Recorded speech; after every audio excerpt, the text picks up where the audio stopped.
Hello everybody, my name is Mauricio Scarpello, I'm from Argentina. Welcome to my YouTube channel where we talk about topics about adolescent health. I hope you like this channel and you can subscribe if you like it. In this case, we're going to make an interview to Susan Sawyer, who is the president of the International Association of Adolescent Health. I hope you enjoyed this video.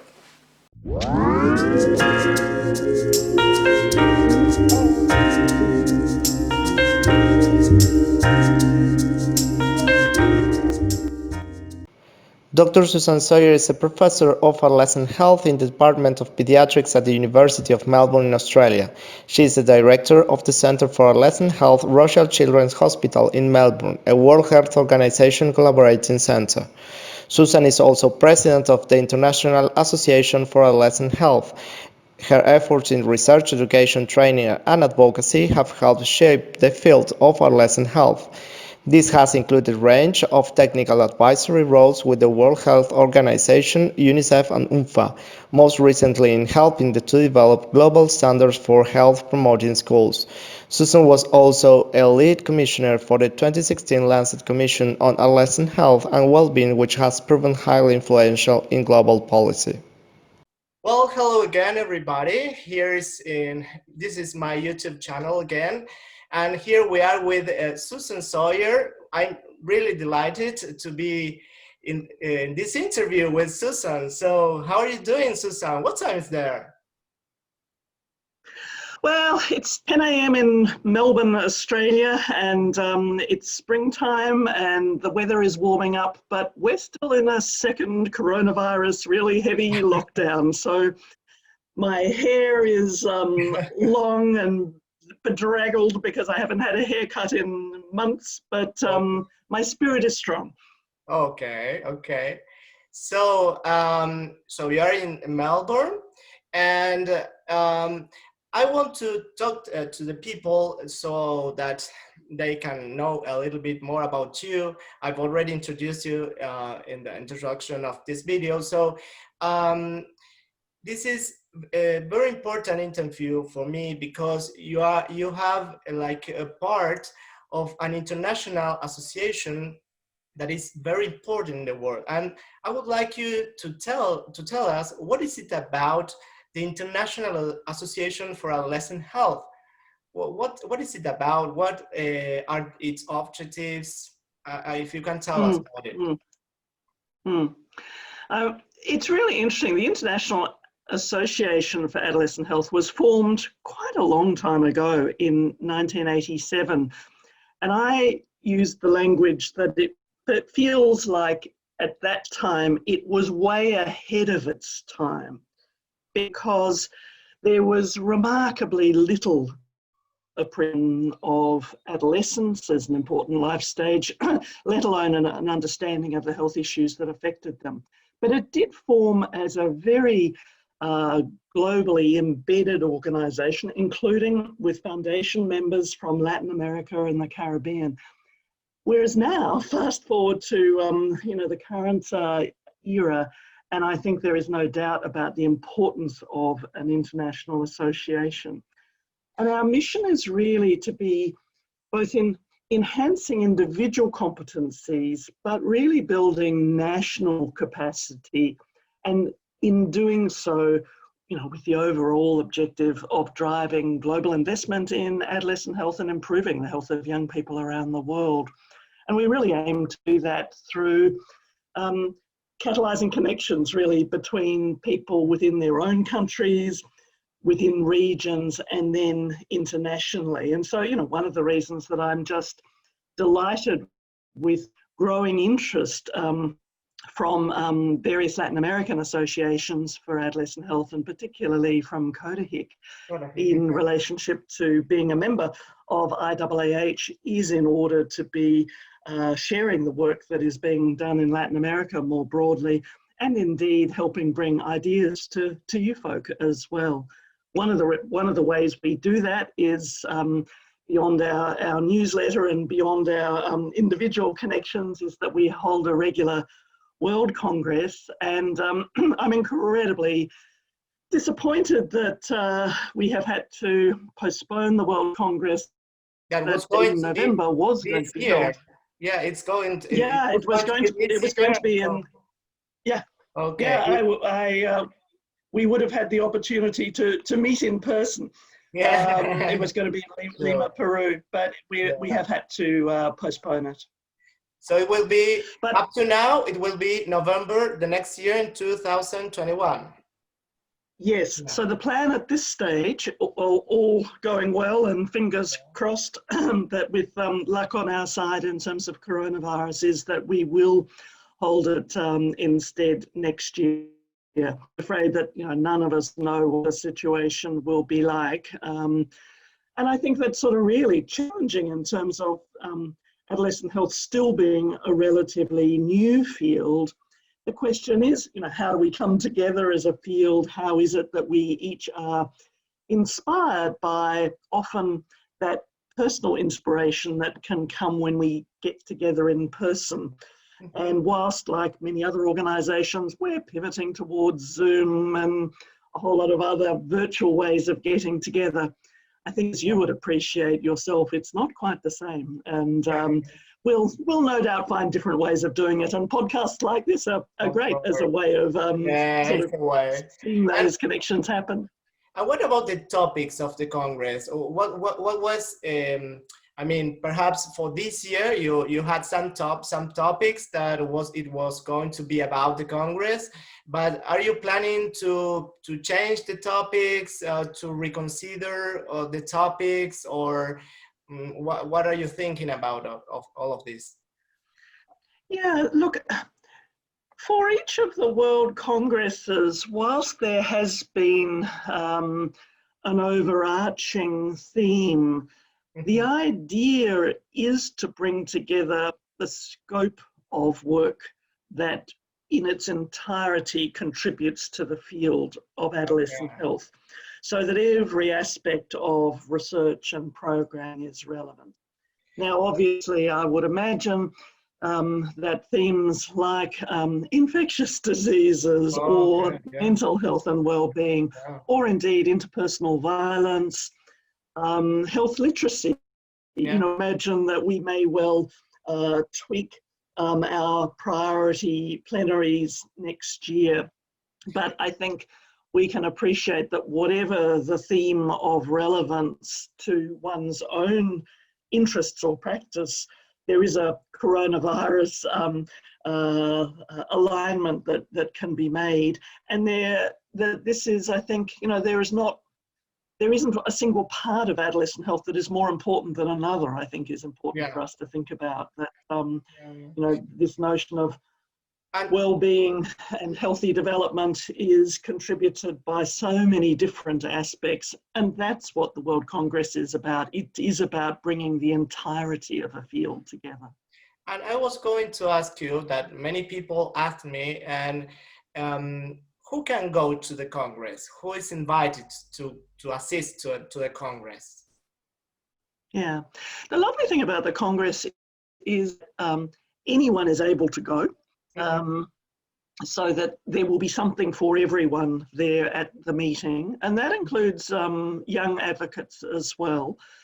For the meeting that we had planned in this year in Lima, we had particularly framed a young professionals stream, and so we were particularly targeting a quarter of the meeting was going to be very intentionally directed towards young professionals, and that included medical students and other health students, pediatricians or general practitioners in training, public health and training advocates. So that was certainly one stream that we were doing differently this year.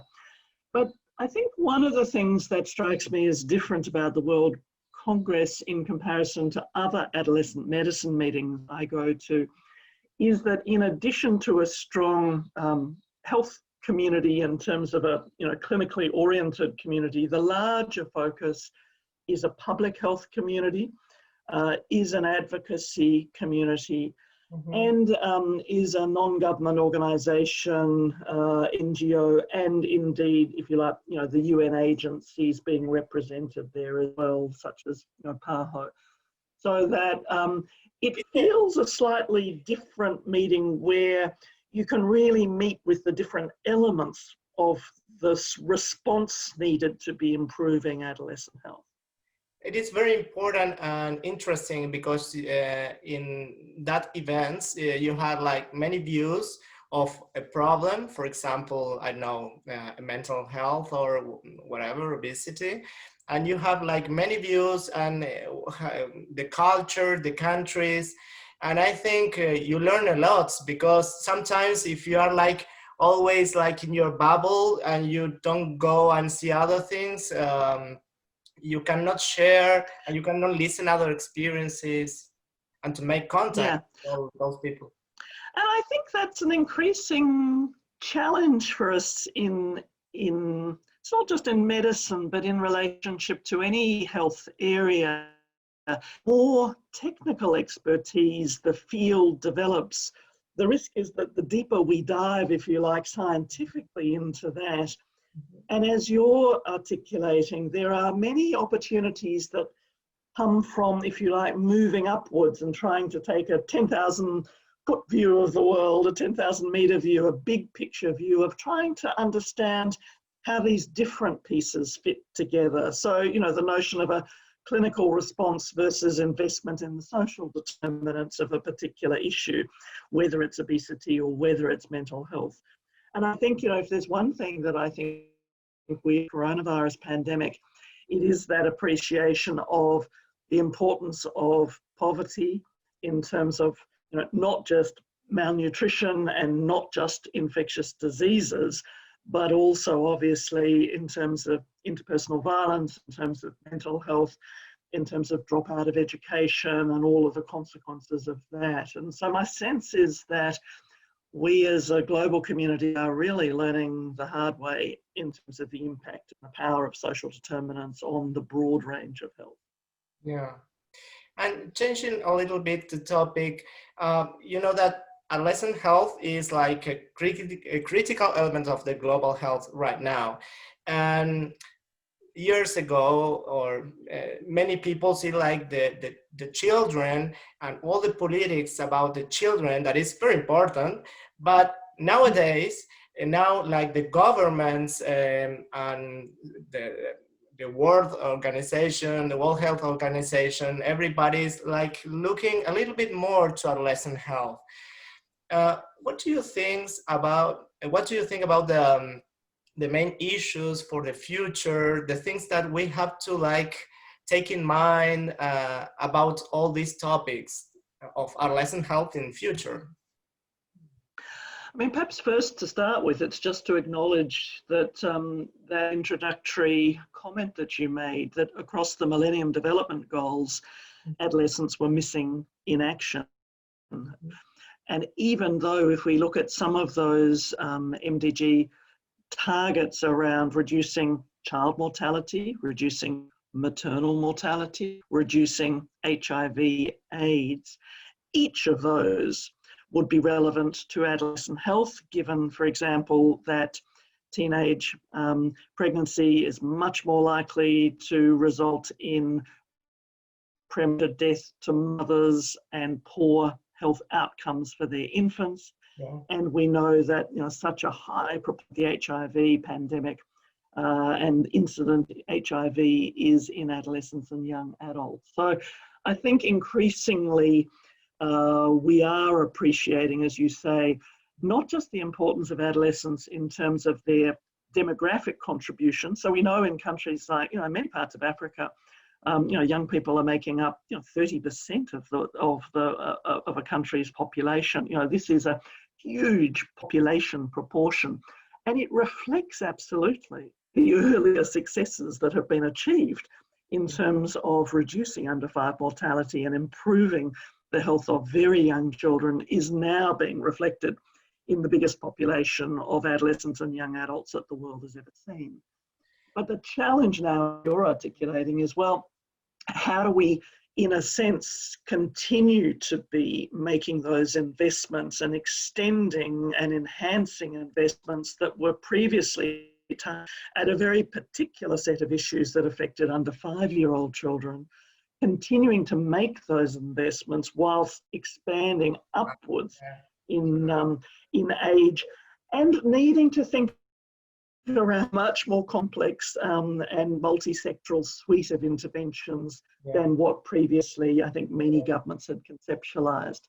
I think if there's, the most important point would be, it's not about stopping the investment in it's about continuing to be making those investments and recognising indeed that investing in adolescence for its intergenerational benefits is actually one of the best investments that we can be making intergenerationally in terms of improving the health of future under 5-year-olds when their parents are hopefully having the choice, we hope it's a choice, to parent when they are older in more educated way. They are themselves healthier, have greater power within their relationships, and are able to be better parents to their children in terms of making healthier decisions. So I think that what I'm using the language of the developmental years of 0 to 24 and saying to governments that this is, we're not competing developmentally one age group versus another, but rather we need to be much more joined up in the way we think about investment.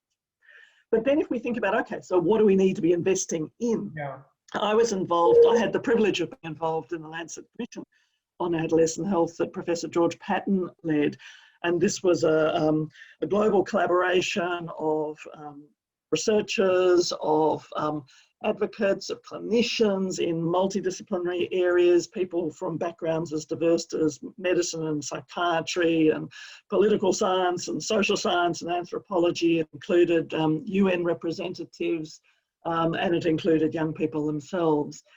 And within that body of work, we really, in a sense, defined 3 types of countries, if you like, 3 types of countries that had a particular profile of health. The wealthiest country had a profile of health that we called non-communicable disease predominant, and that was predominated with chronic physical conditions and mental disorders. Substance use disorders were the largest grouping. In the middle, and that included a large number of Latin American countries as well, were injury excess countries, and particularly in young men. There was a burden from homicide in particular, and from a wide range of other forms of violence, including motor vehicle accidents. And in these countries, we know there is often a lot of health risk in relationship to highly gendered conditions as well. And then in the most poor countries, particularly in South Asia and Sub-Saharan Africa, this is where we see very much the diseases of poverty being most obvious in terms of their excess burden being in communicable diseases, in terms of maternal death, in relationship to the sorts of conditions which should be preventable in terms of gastroenteritis, in terms of pneumonia, also high rates of accidents and injuries, but also high rates of mental disorder and chronic physical disorders. So we see a much larger burden of premature death and also chronic illness, if you like, for a range of issues in adolescents growing up in the poorest of countries.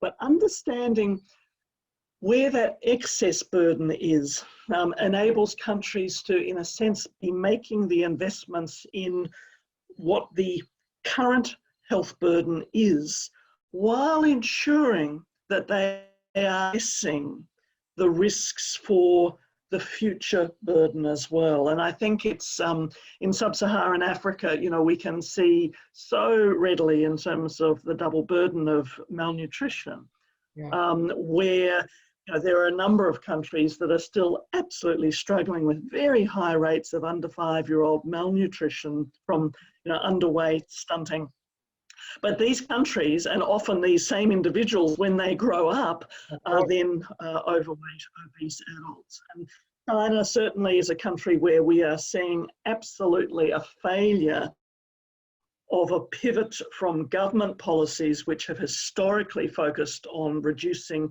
malnutrition. They're around promoting food security, access to food, done too good a job, and failing now to sufficiently pivot to what is an epidemic of overweight and obesity. Yeah. So I think, you know, in the same way, if you like, this growing appreciation of the burden of mental disorder, not just in young people growing up in high-income countries, you know, in Argentina where you're from, or in Australia where I'm from, but an appreciation actually that rates of mental disorder are probably higher in countries that are the poorest, that experience the most trauma, the greatest food insecurity, the highest rates of interpersonal violence.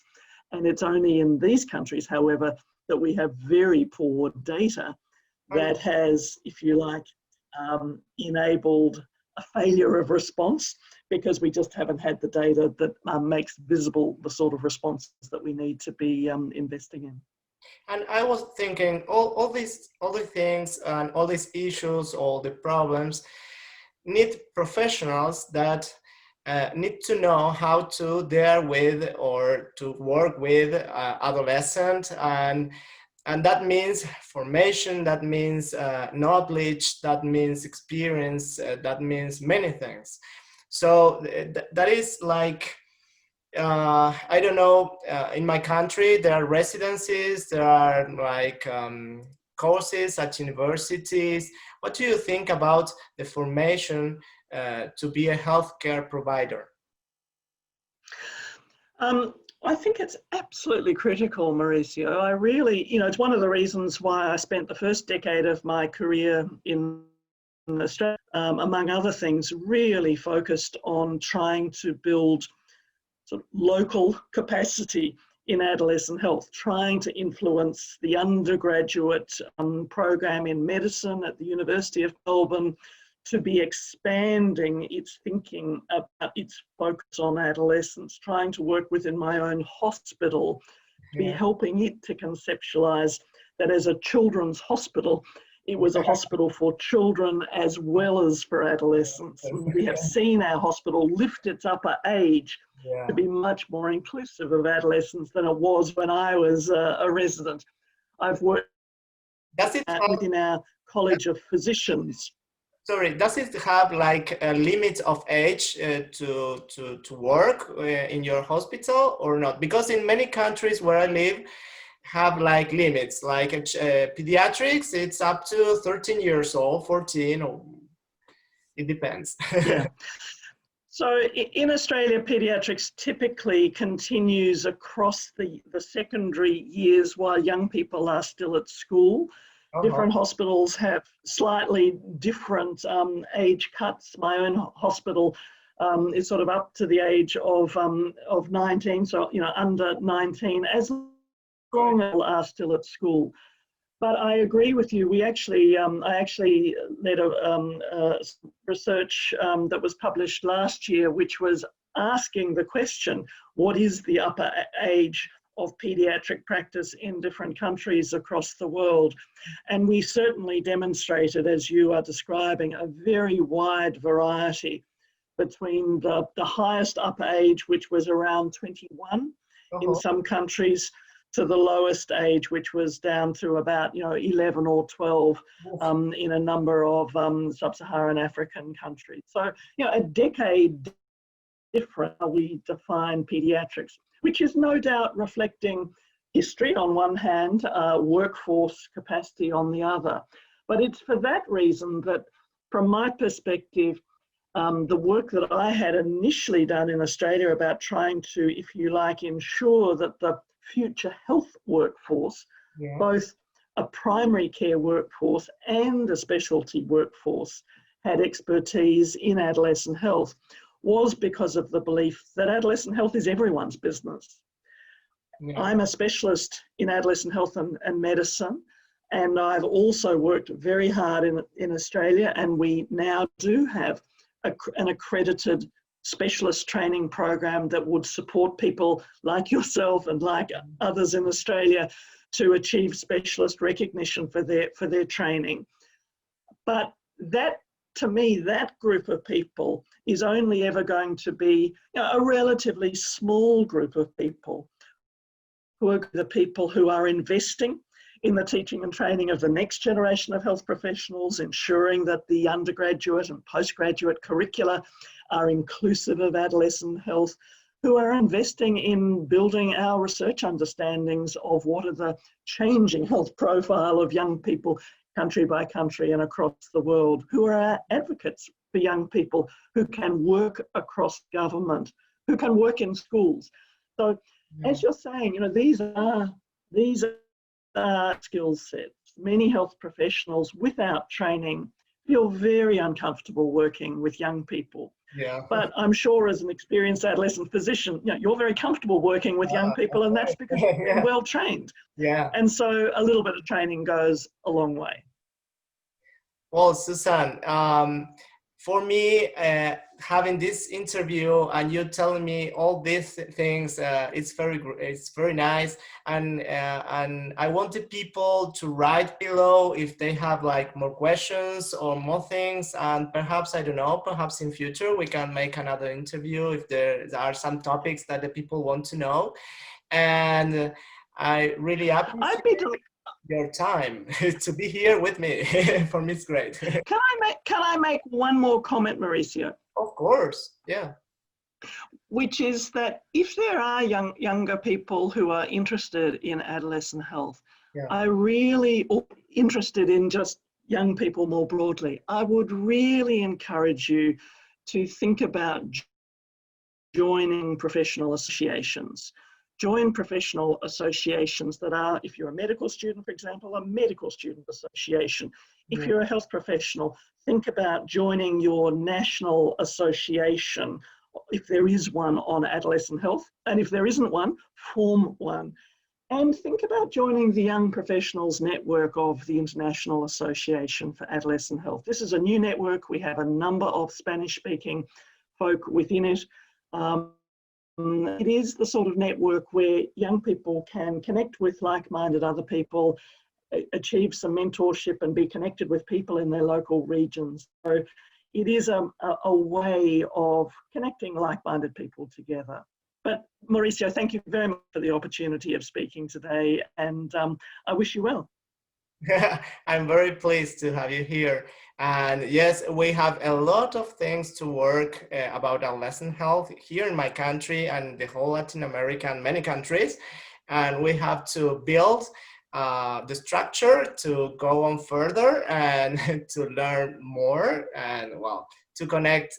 And all these things about technology is very cool because we can talk and we can meet other people and learn a lot of like people from like you. Well, Susan, see you then, and very, very thank you. See you. My pleasure. Bye-bye.